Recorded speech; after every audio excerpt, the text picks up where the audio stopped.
Umujyi wa Kigali uherutse kuza ku mwanya wa kabiri muri Afurika mu mijyi ikurura abanyamahanga benshi. Ni urutonde rwakozwe n'ikinyamakuru African Report, kandi ntabwo ari ubwa mbere uyu mujyi uje kuri uyu mwanya, kubera ko no mu mwaka ushize niko byari byagenze. Uyu mujyi w'imisozi umaze igihe ugaragara kuri raporo z'imijyi myiza, imijyi ifite isuku ikurura abashoramari ku mugabane wa Afurika, kandi abawugezemo bakemeza ko nta gukabya kubirimo, cyane cyane ugereranyije n'uko wari umeze mu myaka 20 ishize. Umujyi wa Kigali uri mu bice bya mbere abanyarwanda benshi bifuza guturamo.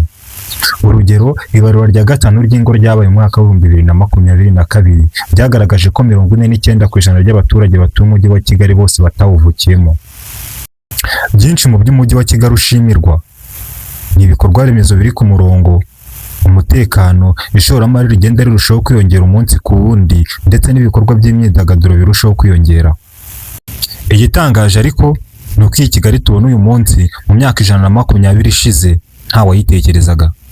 Abanyarwanda bariho icyo gihe wari kubabwira ko iyi misozi ari izavamo umurwa mukuru w'u Rwanda, bari kumuseka cyane hafi yo kumwita umusazi, kubera ko nta kintu na kimwe gisamaje cyari gutuma bahabona nk'ahantu h'ingenzi, byongeye ko n'umwami w'u Rwanda yiberaga i Nyanza mu majyepfo.